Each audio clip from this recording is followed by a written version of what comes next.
Why should I not steal his money so I can buy a house in the mountains so I can ski? I love to ski. Why should I not do that? If you can get away with it and no problem, then there's nothing in the world stopping you. Thank you. Nothing wrong, right? Nothing wrong with the universe stopping you doing it. Nothing wrong with me stealing.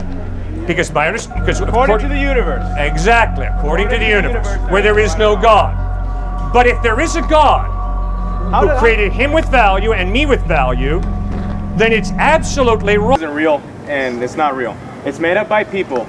If justice was real, I would not be able to cut off his head, like you're saying earlier, without being smitten down on the ground. The only right that exists that humans have is the right of power. The only reason no one chops up anyone's head or takes stuff all the time is because there's a threat of the government going to jail or that other person killing you. That's why in the past, people did it all the time, because the strongest person was able to be king, or the strongest person had the most men following him, and you were able to do whatever you want because it was within your power and no one could stop you. Nowadays, it's more modern because we have government and whatever, and none of these people can chop off each other's heads or shoot each other because there's a real threat. The only right that is inherent in the universe is the right of power and control. There is no inherent justice. If I was the strongest person in the world, or if I was able to do whatever, I could kill thousands and thousands of people and nothing would happen. Exactly. It is an honor to meet you. Thank you for your consistent thinking. The logical now, right there. You've been very logical, and I love your logical thinking. That's why Mao said, morality comes out of the barrel of a gun. He understood what you said. He understood right and wrong are determined by the powerful. So who's got the power? They define right and wrong, and their definition wins. Now, I am radically different. I am convinced that even if I had 10 guys with machine guns behind me, and I said, okay guys, start machine gunning them to death, and that is just, that is loving. I am convinced that although I have the power to impose my definition of justice and love by saying machine gun these people to death, I would be wrong. Because I am convinced that justice is a real value, objective, independent of my opinion, independent of Mao's opinion, independent of the powerful people's opinion. And I don't care if Nazi Germany would have won World War II and would have wiped out all Jews. I am convinced that the slaughter of Jews is absolutely evil. I don't care how much power Adolf Hitler has, or Mao. You see, why do I say that? Because my experience of life is a sensual experience. I watch gravity pull a person down from the top of the building, but I also have moral experience. And I observe objective morality through my experience. Such as? Such as, when you stole my backpack, you should not have done that. That was really wrong. When you told that racist joke, that was degrading of a person. Really objectively wrong. Not wrong because I'm a liberal, white, enlightened guy, but because all human beings have equal value and dignity because they're created in the image of God, and my conscience informs me that your racist joke is very demeaning of another human being. First of all, not all people are created equal. That is, really that would be nice if people were created equal, but it's not true. There are people who are born retarded and they die when they're a year old. They're not equal to me, and physically or mentally or whatever. You can say spiritually because we can't, that's not measurable. It's kind of made up, and you know, there are different feelings towards it, but it's not real. There are people who run faster than other people. There are people who I will never be as smart as. There are people who are better than other people. There are people who are less moral, or they do more evil things, or they're less rational, or they're insane. People are not created equal. I'm sorry, that's not how the world is. Okay, all I can say is it's an honor talking with you because you are intellectually consistent. You're absolutely correct. If there is no God, all people are not created equal. If there is no God, it's the rich, powerful people who are more valuable than the weak, poor people, or it's the intelligent people who are more valuable than the dumb people. You're absolutely right. But if there is a God who has given us the gift of human life, and he's given us innate value, then I don't care how uncoordinated you are, I don't care how fat and ugly you are, I don't care how low your IQ is. You're still a human being created in the image of God, which means your value has nothing to do with your GPA, it has nothing to do with you being white or black or Hispanic or Asian, it has to do with God's creating you with that value. You see the radical difference in the worldviews here? I understand. Well, I like the way you are so consistent in your thinking. That's refreshing, so thank you. Okay, so you say man is created in the image of God. Yes. I don't remember who said it. I think it was Aristotle.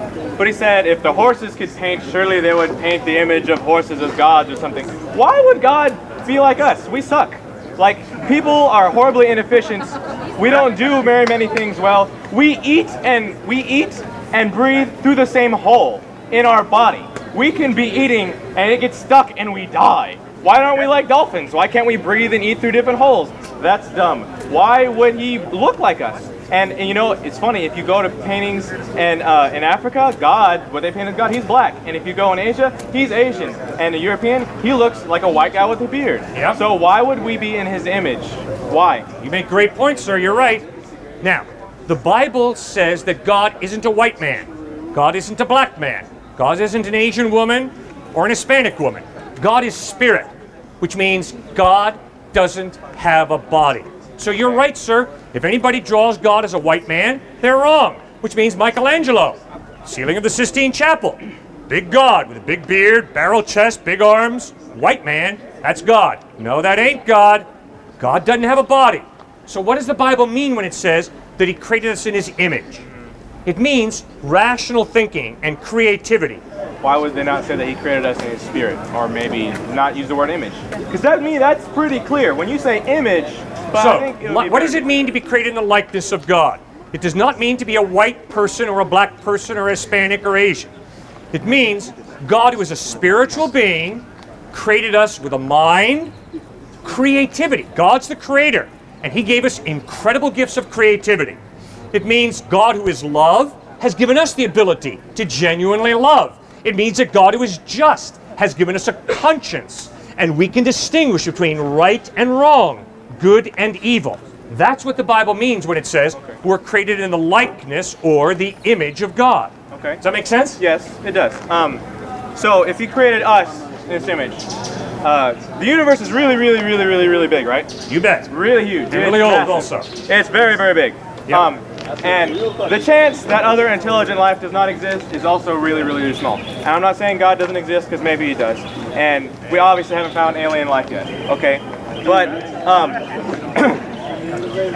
going to make a little comparison here. So chimps are the closest thing related to us in DNA, right? They're 1% different than us. And the smartest chimp can do some sign language, okay? We have 3-year-olds who can do sign language. And that difference comes from the difference in 1% in DNA. That is the difference in chimps and people, right?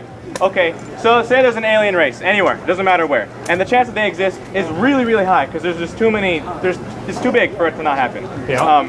Now imagine that they're 2% in the same direction that we are from the chimps, away from us in DNA. Yeah. Our greatest accomplishments, like a chimp's greatest accomplishment learning sign language, would be absolutely nothing. Their toddlers of that alien race could also do that, and they would be vastly superior to us in just about every way that you could think of that's measurable. But why wouldn't the universe be created for them? They're better than us if they exist out there, which they probably do. Why would he only create the universe for us in his image? That makes no sense. The Bible never says that God created the universe for us. Never says that, so you don't have to worry. And if there's alien life out there, no problem. Bible never answers the question, is there alien life or not? Okay. It's totally silent, so there's no contradiction between us discovering aliens and the Bible. No contradiction at all. But how come it's us, That's the same thinking for dinosaurs. The Bible never says dinosaurs never existed, so if the evidence is dinosaurs existed, that doesn't contradict the Bible. Do you not feel a sense of loneliness or importance in the universe that maybe... Yes, I do. Yeah. That is one of the things that has driven me to Christ. Yeah. You're absolutely right. Yeah. There's a sense of loneliness. The question is there a God out there who gives a rip about me? And Jesus Christ says yes. And he actually loves you. And he's drawing you to himself. G.K. Chesterton put it beautifully when he wrote, "The man who knocks on the door of a brothel is really looking for God." God has hardwired us in such a way that we long for intimacy. We long for relationship.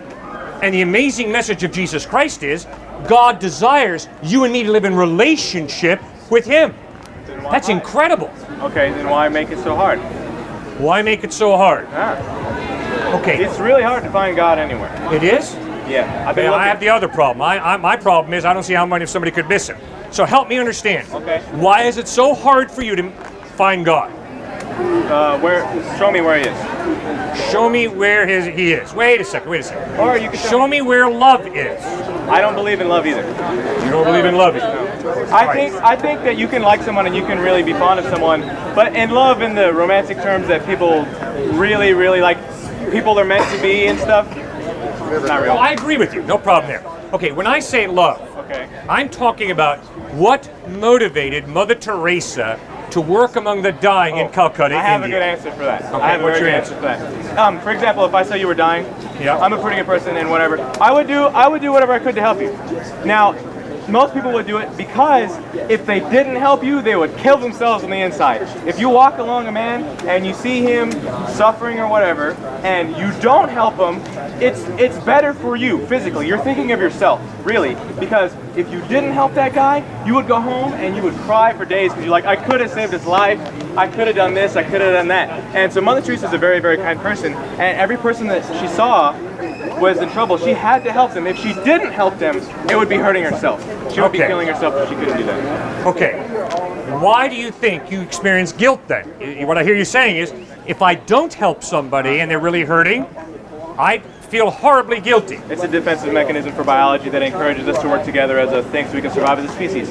It's a defensive mechanism for biology. Yeah, to survive as a species. To survive. It's much better for an entire unit of species to work together to survive.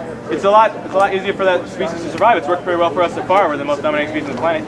And the most successful species that live the longest are ones that travel in herds or whatever. The ones that are alone a lot die easier or they're going extinct.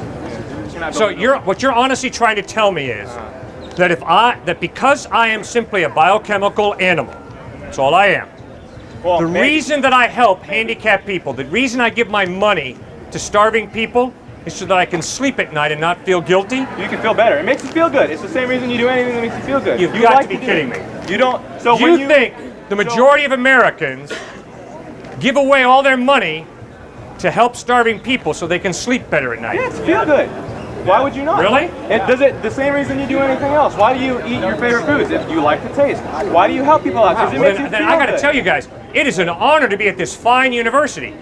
So what you're saying is, all of you are studying to figure out how you can help hurting people. You're studying. Is that what you're telling me? Come on. No, you're studying. I'm telling you. Yeah. You're studying to get a degree, to get a job, to make money, to survive, so you can feed yourself, so you can feed a family, Thank so you you. can be happy. There we go. So self-absorbed. We're not here at this fine university to figure out how to feed starving children.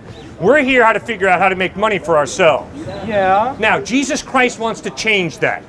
Jesus Christ wants to help us to understand that the mind is a gift from God. It's a good gift. Use it well. Study hard to develop that mind so you can make this messed up world a better place to live, more like heaven will be. Which means, get a good job, make lots of money. But then ask yourself, now that I have this money, what percentage should I give away to help those who are starving to death, and what percentage should I keep for myself? See, when you put your faith in Christ, it changes your whole view of reality. So instead of helping starving people because I feel guilty and can't go to sleep at night because they're starving to death, no, the motive is love. Because I understand God loves me, I'm going to love others, and I'm going to help feed starving people because I love people, not because I can't sleep at night because guilt is bugging me. That's the same. It's the same thing. No, it's not the same thing. It's a radically different motive. Now, sir, listen to the letter of Dr. Martin Luther King from a Birmingham jail. All the white Protestant ministers in Birmingham, Alabama said, "Shut up, Dr. King. Segregation is good." Why? Because the culture, the great state of Alabama, says segregation is good. Dr. Martin Luther King, in his letter from a Birmingham jail, wrote, "There is a law above the law of the great state of Alabama, and that law says that all people are created equal, and therefore segregation is wrong." See, those are two radically different worldviews. One worldview says culture defines right and wrong. It's just subjective. The other worldview of Dr. Martin Luther King says God is just, he's good, and because he's good, his will is good, which means segregation is wrong, because it's a violation of the innate value of human beings created in the image of God. Does that make sense? Yeah, it makes sense, but okay. So the obvious question is, do you think God exists? I have no idea, and I think that anyone claiming to have an idea is totally irrational. Okay, good. Why? Why is it irrational to believe God exists? Because there's no way to know. You haven't died or whatever, and there's evidence, not really against it, but it makes it not likely. Like, if God created the universe for us, as a lot of people say, right? Why does almost everything kill us everywhere? We can't even live on a lot of the earth because it's all water. We can't live on water. You can't live anywhere in space. Almost every planet everywhere will kill us. And there's a lot of, I don't want to go into the God thing because that'll last forever. I think it could go either way, but I think that it shouldn't matter anyway. It shouldn't matter either way whether or not you believe in God. You shouldn't do anything that's going to hurt anyone else, because then that gives them the right to do that to you. And that should be good enough. You should help people because you want them to help you. That should be good enough. Why does God even have to come into it? Okay, well, it's real simple, sir. If I just have 60 to 80 years to live on this planet, and then I go to the great fertilizer pit, then I want as much gusto in my 60 to 80 years as possible. And if I need to steal his wallet in order to buy a house in the mountains so I can ski, there's nothing wrong with that. I've got 60 to 80 years to live, and then I become fertilizer. So I want to pack as much fun into my life, so I'm going to steal his stock portfolio, I'm going to steal his money. Why? Because I don't have enough money to buy a house in the mountains to go skiing and snowboarding. So I'm going to steal it. There's nothing wrong with that, is there? I never said, that's the opposite of what I just said. But is there anything wrong with that? I just said don't hurt people because they can hurt you. I just said Why? I'm not going to be stupid enough to steal his money in order to be caught by the cops, okay? I'm going to manipulate stuff so I'm smart enough that I can steal his money without getting caught. So answer the question, sir. Why, if all of life is 60 to 80 years, and then I go to the fertilizer pit along with everybody else, why should I not steal his money so I can buy a house in the mountains so I can ski? I love to ski. Why should I not do that? If you can get away with it, and no problem, then there's nothing in the world stopping you. Thank you. Nothing wrong, right? Nothing wrong with the universe stopping you doing it. Nothing wrong with me stealing. Because according to the universe. Exactly, according to the universe, where there is no God. But if there is a God who created him with value and me with value, then it's absolutely wrong for me to steal his stock portfolio and then buy a house in the universe, because it's being disrespectful of a human being with innate value. See, that's the contradiction of the two worldviews. You've done a great job, and I can't thank you enough, because you're consistent intellectually. Yeah, now how come God has to be good? How come God can't exist and he can kind of be okay? Maybe he's bad sometimes. Maybe he likes to do stuff for fun. Maybe he likes to hurl meteors and blow up planets. Good. It's possible, right? Yeah. Okay. So the question becomes, first of all, you don't believe there's a God, right? No, I don't believe either way. I think that there's possibility either way. All right. Because I don't know, because I'm not smart enough to know. Okay, well then let's go step by step. Let me tell you why I believe God exists. Okay. And then I'll tell you why I think God is good. Okay. Because those are two questions you've asked, right? Okay. Okay. Now, the evidence, not the proof, the evidence that God exists is the following. I found this watch lying on the side of the road. Are you going to do the watchmaker thing? Yeah. No, okay, the watchmaker thing is silly, because the watchmaker thing is silly because this is the only thing we're ever going to see. Like, the universe is so perfect that it has to have been designed, right?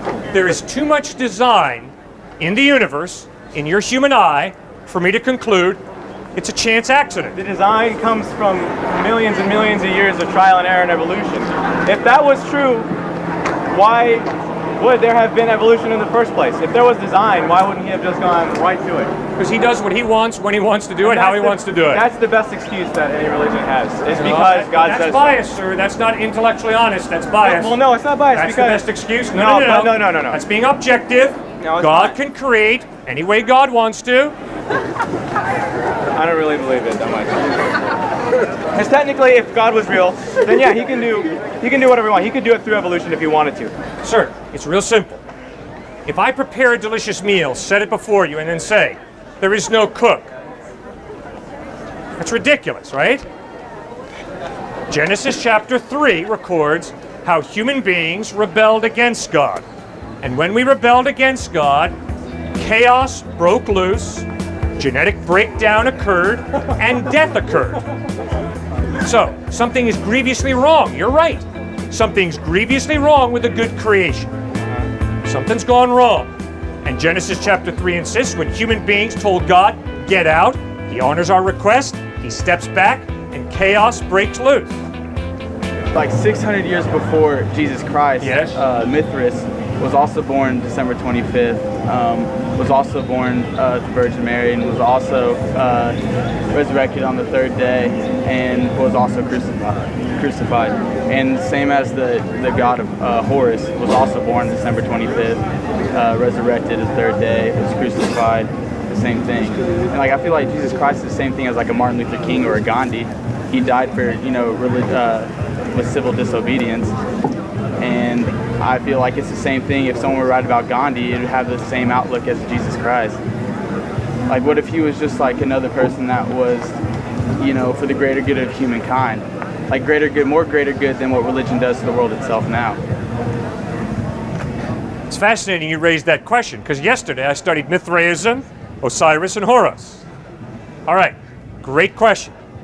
First point, Jesus was not born on December 25th. December 25th is simply a holiday that has been attached to the birth of Christ. So Christ was not born on December 25th, that's just a tradition. I was born of a virgin too, I just don't like to brag about it. What was the significance of Mithra? The significance of his life was he killed a bull. That's the whole focus of Mithraism. Mithra killed the bull. Sir, the idea that Mithra was crucified, the idea that Mithra rose from the dead, those thoughts occurred way AD. Yeah, Hundreds of years after so Christ. was the New Testament. Pardon? So was the New Testament. No, the New Testament was written in the 1st century. You know how we know that? AD? Yeah, AD 1st century AD, after the birth of Christ. Right. In the So Gospels stories passed on from other people that saw Jesus, and that people. It's like playing the game telephone. By the end of the time, you're gonna have a whole different story than what you started with. Okay? The Gospel of Mark, Matthew, Luke, and John were written by the eyewitnesses or those who knew the eyewitnesses in the 1st century. The way that we know that is Ignatius, Bishop of Antioch, in letters he writes in 95 AD, quotes the Gospels. Clement, Bishop of Rome, writing in 115 AD, quotes the Gospels. 1 Corinthians chapter 15, verses 3 through 8, the Apostle Paul writes, "What I received, I passed on to you as of first importance, that Christ died for our sins according to the Scriptures, that he was buried, that he was raised from the dead, according to the Scriptures." When did Paul write 1 Corinthians 15? Between 50 and 54 AD. Sir, that's within 25 years of the death and resurrection of Christ. So whoever told you that the Gospels were written hundreds of years after Christ, I'm sorry, they're inaccurate. They're wrong. We have a fragment of the Gospel of John today in the John Rylands Museum in Manchester, England. It's verses from John chapter 18, and it's dated between 117 and 130 AD. So, sir, it's obvious that the Gospels were written in the 1st century by the eyewitnesses or by those who knew the eyewitnesses. Now, the resurrection of Osiris is the only resurrection that is in BC, that predates the resurrection of Christ. So now you've got to study the resurrection of Osiris. And when you study it, sir, what you'll find out is he was sliced up into 14 different pieces. He was killed. Then what happened? His sister Isis went around finding his parts. She found 13 of the 14 parts. So she puts the 13 parts back together again. And what does Osiris experience? He does not experience a resurrection body the way Jesus Christ physically rose from the dead. Instead, Osiris becomes the god of the underworld, a spiritual existence. So you do not, sir, have a physical resurrection. You have a spiritual resurrection of Osiris, where you've got 13 of his 14 parts in a spirit form in the underworld. It doesn't ever say that there's any kind of correlation between him and the underworld, just in a spiritual kind of realm.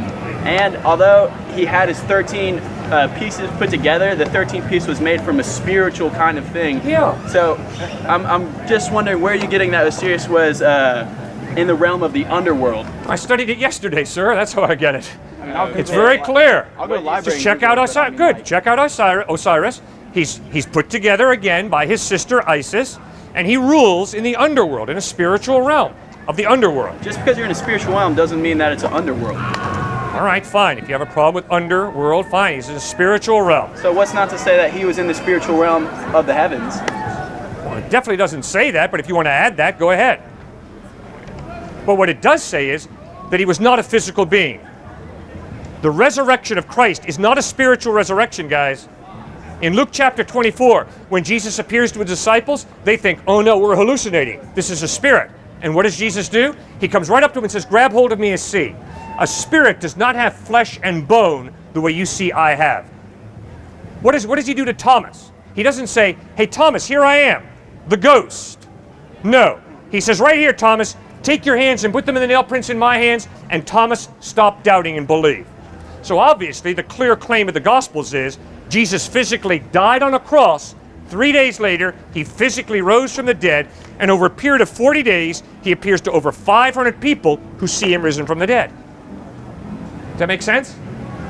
Yeah, I mean, what my guess or understanding on that is where that information would come from other people's interpretations.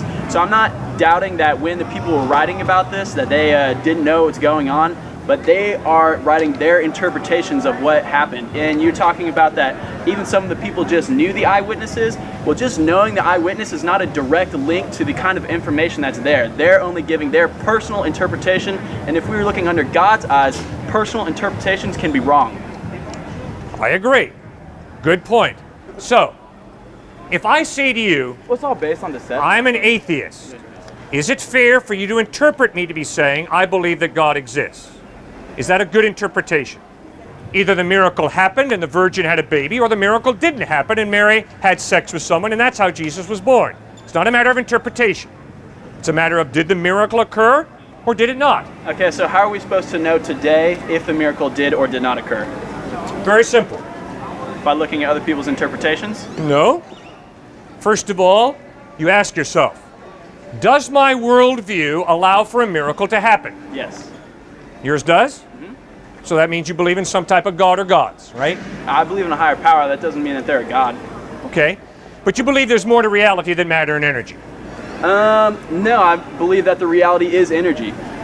Okay, well if all of reality is matter and energy, how can a miracle happen? Because energy can be manipulated in the ways that we might not understand right now. Who's going to manipulate it? The conscious being. Okay. So what you're telling me is you think that a woman who hasn't had sex with a man can consciously manipulate her body so she can have a child? No. Good, I'm glad to hear that. Because I Girls are would sneaky. say that's irrational. Sir, the only way it's possible for a virgin to have a baby is if there was a supernatural God who created the laws of nature. Therefore, he is capable of changing a law of nature and performing what you and I call a miracle, a virgin having a baby. That's the only way it can happen. If there is no God, it's impossible for a virgin to have a baby. And if you don't believe me, just go to biology. Just because something is not being able to be explained today doesn't mean that it can't be explained in the past. Just like in the past, we look at the sky and we're like, why is that blue? Why are there stars? We didn't understand, so we'd make up explanations for that. And now, as science evolves, we're able to tell what we weren't able to tell back then. So just by saying that, well, today we don't know that, that it's impossible that a woman could get pregnant without actually, sperm entering the egg. Well, just because you can't explain that today doesn't mean that we're not going to be able to explain it scientifically in the future. If there is no supernatural God, guys, virgins never have babies. And if you haven't learned that yet in biology class, that's embarrassing, okay? So, the only way a virgin can have a baby is if there's a supernatural God who changes a law of nature and performs what you and I call a miracle. Philosophically, if you say there is no God, it's impossible for a miracle to happen, because if there is no God, all of reality is matter and energy. And matter and energy operate in a very consistent way. We call it the laws of nature. That's not true. The laws of science. Quantum mechanics. Thank you. Quantum mechanics. We're starting to allows show that that. the atom is all empty space. So we can look around and wonder how this matter is made up around us. It's all empty. Everything that we see is just a projection from within our own mind. Within the last year or two. Wait. Say that last sentence again. Everything that we see is a projection of what's happening within our own mind, our own conscious, and all of the conscious together. That's what God is. God is not someone off up in the sky that's preaching down, looking down, and be like, you sin, electric pole, you're going to hell. No, God is a collective consciousness of everyone. I'm God, you're God, everyone here is God. Okay. Now, if what you say is right, that I cannot perceive reality, I just make up reality in my head with my perception. It doesn't mean you make it up, but you are able to interpret the reality differently than how you might interpret it right now. It doesn't mean that it's just, made up. It's how you perceive things. Really? Well, then where does your rational mind come from? My rational mind comes from my consciousness. What does that mean? My consciousness is basically how, from birth, my life perceives all of the information around it. I'm sure you know of the Trinity, body, mind, and spirit. When we're born, we are born with the spirit, the new mind, and a new body. So we have the collective consciousness, which is the spirit, which is in all of us. The body is the physical way that we experience the reality, and the mind is the mind that interprets it, the actual consciousness. What is spirit? Spirit is what a lot of people like to refer to as God. Spirit is the kind of consciousness that everyone has and is able to basically use. And what can happen is when all the collective consciousness comes together with the same intent, that is when a miracle is able to happen, because there's such a strong force behind it, the unseen force that has a lot to do with quantum physics, that unexplainable things start to happen. And just because we're not to explain it now doesn't mean that we can't explain it into the future when we start learning about new things, the quantum mechanics, the way that consciousness really works. What is spirit? Where does spirit come from? Spirit started from the great beginning. A lot of people like to call it the Big Bang, everything like that. There was one consciousness. You might refer to him as God.